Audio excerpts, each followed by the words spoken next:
Magnesium आपकी मृदा के अंदर मुख्य रूप से इसके रूप में रहता है और उसके बाद में श्वसन हो गया, प्रकाश संश्लेषण की क्रियाओं के अंदर भी इसका योगदान होता है। ये इसमें भी अपनी कौन सी एंजाइमों को सक्रियण करने में भी अपना भूमिका निभाता है। हरिमाइनता के कैरेक्टर भी इसके अंदर दिख जाते हैं। पत्तियों की सीमित होती है आपकी हरिमाइनता कब आती है? जब इसकी कमी होगी। अब यदि जड़ों की सीमित भी वृद्धि होती है, यदि इसकी कमी होगी तो वृद्धि नहीं हो पाएगी। इसकी कमी से पौधों में एक विशिष्ट प्रकार का रोग है जिसको हम बोलते हैं, जई के अंदर एक प्लांट है जिसके अंदर आपके ग्रेसिपिक रोग होता है और मटर के अंदर मास स्पॉट नाम का क्या होता है? डिजीज होता है। ये कॉमन चीजें हैं। उसके बाद में ये आप यदि याद रखो तो कोई इशू नहीं है, बट एक बार इसको रीड आउट कर लेना। अपने पास में बोरोन है, किसके रूप में होगा? बोरेट आयन के रूप में। इसका क्या किया जाता? अवशोषण किया जाता। ये मृदा में कैल्शियम के साथ में मिलकर कैल्शियम बोरेट को बनाता है। इसके अलावा जिसका उपयोग अवशोषण जड़ें नहीं कर पाती है और जिन पौधों में सीए की अधिकता होती है उन पौधों में बोरोन हमेशा क्या होगा? कम होगा। कहने का मतलब होगा जहां आपके क्या होगा? कैल्शियम ज्यादा होगा, वहां हमेशा बोरोन क्या होगा? कम होगा। इस तत्व के द्वारा कार्बोहाइड्रेट का स्थानांतरण कोशिका झिल्ली की कार्यशीलता एवं परागण के अंकुरण की कोशिका में अपनी महत्वपूर्ण भूमिका निभाता है। कहने का मतलब हो गया ये सारे प्रभाव है लाभकारी। क्या है? अब इन सब का क्या कर दो? उल्टा कर दो। किसके अंदर उल्टा कर देना? जहां यहाँ न्यूनता के लक्षण है, यानी कि ये हानिकारक। हानिकारक का मतलब हो गया इनका इफेक्ट कैसे दिखने वाला है। क्लियर होगी चीज? अब ये हरिमाइनता सब में कॉमन चलेगी। इसकी पत्तियों के आपके गहरे हरे रंग एवं मोटी हो जाती है। इस तत्वों के कारण मांसल यानी कि कठोर हो जाते हैं। उत्तक उनका विघटन होना प्रारंभ हो जाता है। इस तत्वों की कमी के कारण पुष्पों की कमी हो जाती है। पुष्प क्या हो जाते हैं? बंधे रह जाते हैं। कहने का मतलब एक फ्लावर है, उस फ्लावर के अंदर हमें पता है ये तो फंक्शन होता किसका? फीमेल का, ये होता मेल का। यानी इन दोनों के बीच में क्या नहीं होगा? आपके फर्टिलाइजेशन नहीं होगा, निषेचन नहीं हो पाएगा। और जब निषेचन नहीं हो पाएगा तो नया प्लांट जनरेट नहीं होगा। अगले बाद में अपने आता है जिंक। इस तत्व का अवशोषण किस रूप में होगा? इस फॉर्मेशन के अंदर जिंक प्लस आयन के रूप में होगा। और जो आपके कार्बोक्सिलेज एंजाइम हो गया, फास्फोरस के अवशोषण करने के लिए भी, एंजाइमों को नियंत्रण करने के लिए भी कौन आवश्यक है? जिंक जरूरी होता है। ये तत्व आपके पादप की वृद्धि हार्मोन जैसे ऑक्सिन कौन सी वृद्धि करता है? प्लांट की। हमेशा याद रखना, प्लांट की सीड्स वृद्धि करने में कौन सा एक है? ऑक्सिन। और ये आपके जिंक के द्वारा प्रोवाइड होता। उल्टा कर दो। किसमें? न्यूनता के अंदर पत्तियों पर सफेद धब्बे दिखाई देने लग जाते हैं। आपके पत्तियां बौनी रह जाती है, पत्तियां असंतुलित यानी या तो छोटी होगी या बड़ी होगी। क्लोम की संरचना सिकुड़ने लग जाती है। अब क्लोम का मतलब हो गया छोटे छोटे रंध्र। जिंक की कमी से पर्णों में लघु पर्ण यानी कि पत्तियां क्या रह जाती है? छोटी हो जाती है। नेक्स्ट अपने पास में कॉपर। इस तत्व का जड़ के अंदर से इस फॉर्मेशन के अंदर Cu+ या आपके क्यूप्रिक आयन के रूप में इसका अवशोषण होगा। परंतु प्रतिकूल परिस्थिति में जड़ का इनका संयोजन यानी कि जब इनको उस कंडीशन में किसके अंदर? क्यूप्रिक, आपके क्यूप्रिक के रूप में नहीं होगा तो क्यूप्रेस के रूप में। देखो ए फॉर्मेशन है, हम जा रहे हैं, अपने पास में एक रास्ता नहीं है तो दूसरा रास्ता खोजेंगे। यानी कि पहला रास्ता है क्यूप्रेस, दूसरा रास्ता इसका कौन सा? क्यूप्रेस। उसके बाद में ऑक्सीकरण रेडी, आपके ऑक्सीकरण की अभिक्रिया के अंदर भी क्या जरूरी होता है? अब ये प्लास्टोसाइनिन ये भी एक वाहक है। क्या है? वाहक। ये भी एक वाहक है, एक प्रकार का एंजाइम है। घटक होते हैं जो प्रकाश संश्लेषण की क्रिया के दौरान इलेक्ट्रॉन वाहक का कार्य करते हैं। हम आगे पढ़ेंगे फोटोसिंथेसिस में। इतना जरूर याद रखना कि इस प्रकाश संश्लेषण की क्रिया में कॉपर की महत्वपूर्ण भूमिका होने वाली है। न्यूनता के लक्षण, पत्तियां मुरझा जाती है, सिकुड़ जाती है, पादप में शीर्षद भाग मुड़ना प्रारंभ हो जाता है, यानी एपिकल पार्ट का डाउनफ्लो स्टार्ट हो जाता है। उसके बाद में इस तत्व की कमी के कारण जो शीर्षरंभी नामक रोग हो जाता है, इनकी शीर्ष से डाउनफ्लो कर रहा है, इट मीन्स इसके अंदर कौन सा रोग होगा, आपके शीर्षरंभी होगा। अगला अपने पास में मेलिब्नम या मोलिब्नम। इस मृदा आपको मृदा के अंदर इसके रूप में ये होगा। उसके बाद में नाइट्रोजन स्थिरीकरण के अंदर भूमिका निभाता है और ये आपके नाइट्राइड का भी मुख्य घटक होता है। उसके बाद में वही चीज, इस तत्व की कमी होगी तो पत्तियां मुड़ जाती है, सब में कॉमन कैरेक्टर आ रहा है बार बार। उसके बाद में जो फूल गोभी है ये उसके अंदर रोग हो जाता है। इसके अलावा जिसके कारण पौधों की पत्तियां भी क्या कर जाएगी, मुरझा जाएगी। इसके अलावा पत्तियां भी क्या हो जाती है बेटा, विकृत हो जाती है। आपके कॉमन कैरेक्टर है जो एक बार पढ़ोगे तो आपको याद हो जाएंगे। नेक्स्ट अपने पास में बेटा क्लोरीन। पहले तो उस वर्ड को देखना है कि अपने पास में किस रूप में, क्लोराइड आयनों का साथ में विलयशील के रूप में, परंतु विलयता पोटेशियम के साथ में क्या हो जाती है, कम हो जाती है। इस तत्व कार्बोहाइड्रेट का अपचन एवं विद्युत आवेशों का संतुलन में ये क्या होते हैं, उपयोगी होते हैं। न्यूनता का लक्षण क्या हो गया, हरिमयता। उत्तक धीरे धीरे टूटना प्रारंभ हो जाते हैं। फूलों का निर्माण क्या हो जाता, कम हो जाता है। फिर अपने पास में है कौन सा, निकल। इस तत्व में आपके कितने, 1980 में डाल्टन ने अनिवार्य तत्व के रूप में शामिल किया था। ये इसके रूप में आपके रहता है, कौन से रूप में, निकल +2 के रूप में रहेगा। इसका अवशोषण इसी रूप में होगा। यह तत्व जैव रासायनिक क्रियाओं में भाग नहीं लेता, परंतु एंजाइम को सक्रिय करने में इसकी भूमिका हमेशा क्या रहती है, महत्वपूर्ण रहती है। न्यूनता के लक्षण क्या होते हैं, पुरानी पत्तियां और नई पत्तियां दोनों मुरझाना प्रारंभ कर जाती है, जिसके कारण पुरानी पत्तियां समय से पहले क्या कर जाएगी, जड़ जाएगी, यानी कि नए लोग आएंगे और पुराने को खराब कर देंगे, क्योंकि ये नाइट्रोजन और नाइट्राइड का मुख्य घटक है। अब यहाँ अपने पास में है यही पत्तियां, ये रिपीट हो रहा है,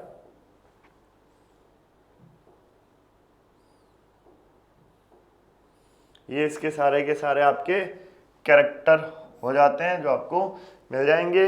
ओके डन। और ये आपके 17 न्यूट्रिएंट्स है, यानी कि 17 आपके पोषक तत्व हैं। इन पोषक तत्वों का एक तरीका मैं आपको बताता हूँ बेटा।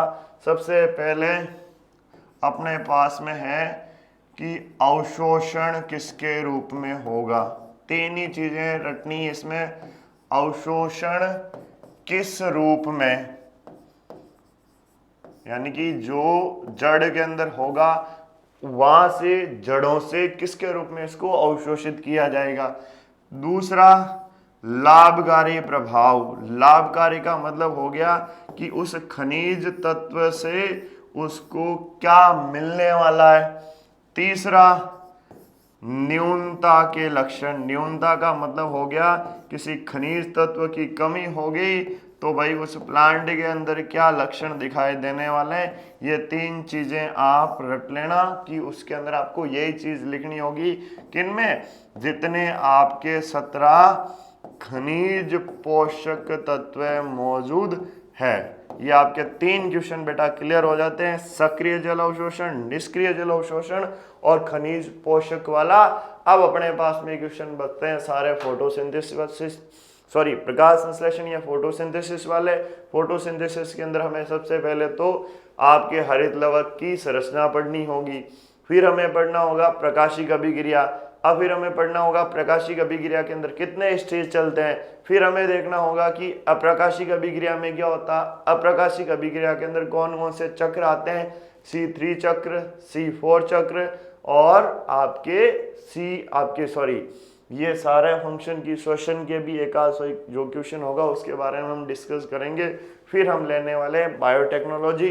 बच्चे का ये क्वेश्चन आया मेरे पास में बायोटेक्नोलॉजी का बेटा 22 से पहले उस क्वेश्चन को, या मैं कल उस क्वेश्चन को क्लैरिफाई कर दूंगा, जो आपका पीसीआर वाला बहुत सिंपल क्वेश्चन है कि पीसीआर के अंदर आपके होता क्या है। और इसके अलावा जो आणविक चिन्ह है जिसको हम बोलते हैं सिलेक्टेबल मार्कर, बिल्कुल अपनी बुक के अंदर उसको लंबा चौड़ा किया है। सिलेक्टेबल मार्कर का मतलब क्या होता है मैं थोड़ा बहुत यहाँ बता देता हूं। आणविक चिन्ह या जो आपके सिलेक्टेबल मार्कर है,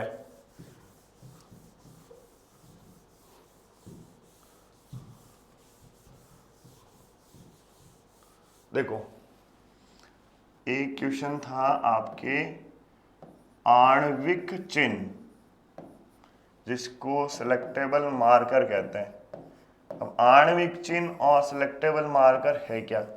सबसे पहले तो अपने को यह ध्यान रखना है कि डीएनए की श्रृंखला क्या होती है। एक डीएनए का फॉर्मेशन इस टाइप का होता है जिसके अंदर कितने न्यूक्लियोटाइड भरे जाते हैं? 10 न्यूक्लियोटाइड भरे जाते हैं। किस रेशियो के अंदर? 2:6:2।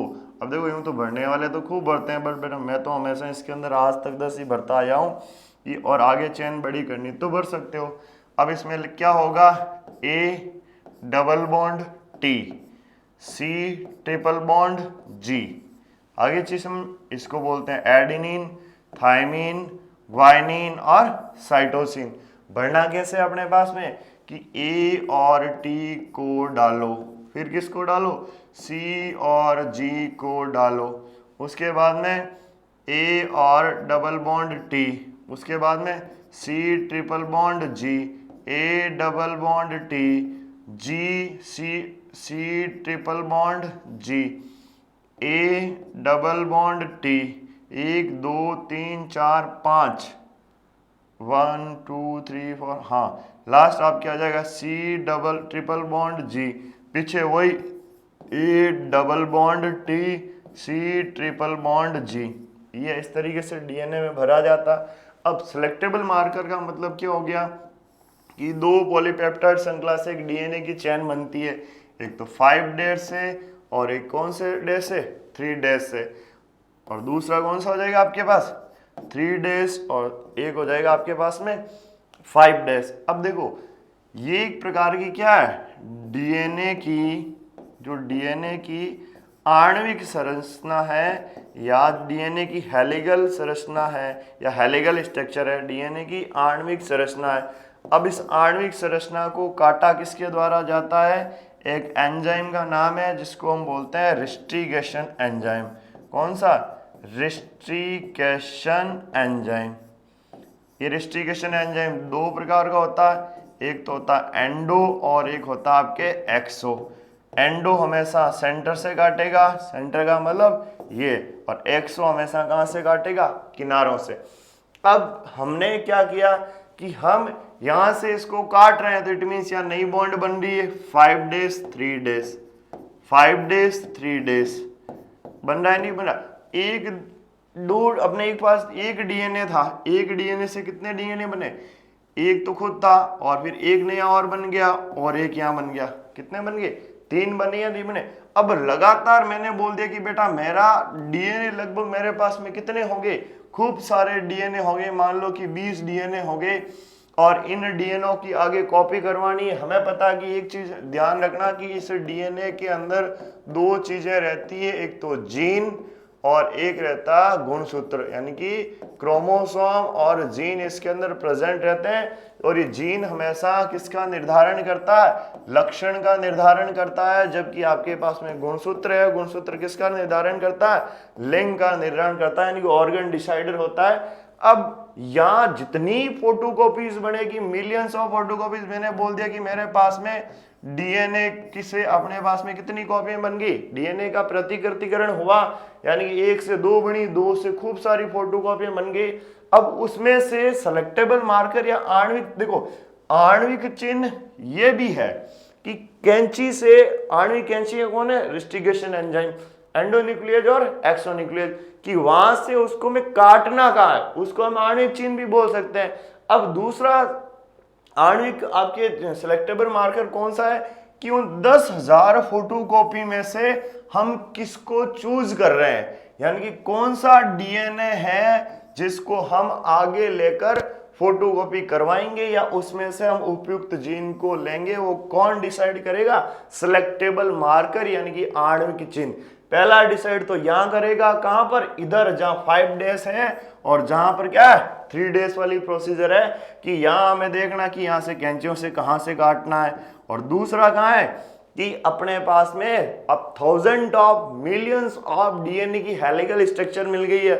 उस हेलिकल स्ट्रक्चर में से हमें उन डीएनए की हेलिकल स्ट्रक्चर को लेना है जिससे हमें बेनिफिशियल इफेक्ट होने वाला हो। जिनसे बेनिफिशियल इफेक्ट होगा उन्हीं को हम आगे काम में लेंगे, और वही प्रोसीजर बार बार करवाएगा कौन, सिलेक्टेबल मार्कर इनको करवाया जाएगा। यही आपके होता सिलेक्टेबल मार्कर की प्रोसीजर। अब दूसरा बच्चे का क्वेश्चन था कि सर आर पीसीआर के बारे में बताना कि पीसीआर होता क्या है। पीसीआर एक बहुत सिंपल चीज है, बाप की बुक के अंदर भी इसको भी बड़ी लंबी चौड़ी ढंग से लिखा हुआ है।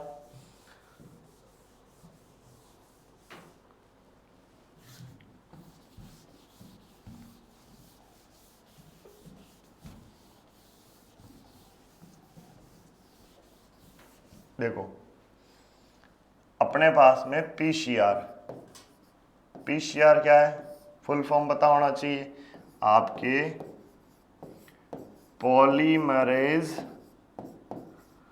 Chain reaction. इसको हम क्या बोलते हैं, पॉलीमरेज चेन रिएक्शन। मैं इसको इंग्लिश में लिख सकता हूँ बेटा, बट मुझे पता है कि 4th ईयर के सारे बच्चे लगभग हिंदी मीडियम के हैं। Polymerase chain reaction. अब पॉलीमरेज चेन रिएक्शन अपने पीसीआर का मतलब हो गया कि हम कुछ ही मिनटों में डीएनए की हजारों कॉपियां बना सकते हैं। क्या बना सकते हैं, हजारों कॉपी बना सकते हैं। किसके द्वारा, आपके पॉलीमर चेन रिएक्शन के द्वारा। कैसे बना सकते हैं, ये मैंने अभी आपको बताया कि पॉलीमरेज चेन रिएक्शन काम में कैसे करती है। कि मेरे पास में 5 डेज 3 डेज, कौन सा आया 3 डेज 5 डेज।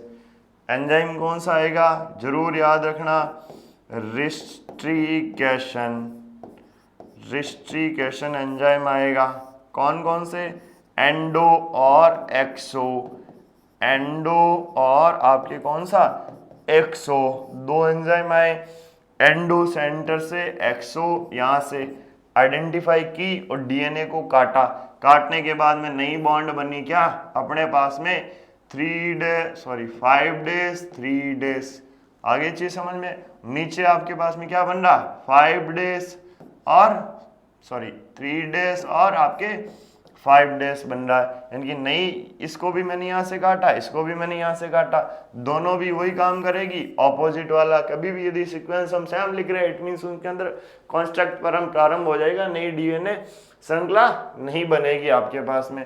अब इसको हम रेगुलरली क्या देते जाएंगे, बड़ी लंबी चौड़ी लैंग्वेज लिखी हुई है। इतना जरूर याद रखना कि बेटा धीरे धीरे क्या बनाना है, धीरे धीरे यदि आप डीएनए की श्रृंखला को तोड़ रहे हो और मल्टी टाइप ऑफ बढ़ा रहे हो तो धीरे धीरे क्या बढ़ाना पड़ेगा, तापमान बढ़ाते जाओगे तो क्या तैयार होती जाएगी आपके पास में, कॉपी तैयार होती जाएगी।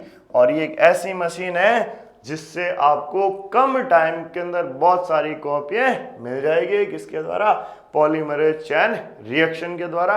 बाकी आप इसके अंदर पढ़ोगे तो आपको इजीली समझ में आ जाएगा। नहीं समझ में आ रहा तो बेटा मैं बायोटेक्नोलॉजी के आपको नोट्स भेज दूंगा, यहाँ से ये पढ़ना, नोट्स समझ आपके यहाँ से समझ में आ रहा है ठीक, नहीं तो मैं आपको नोट्स भी इनके भेजूंगा जो आप अपने मैम से इनको ले सकते हो। Then thank you and best of luck.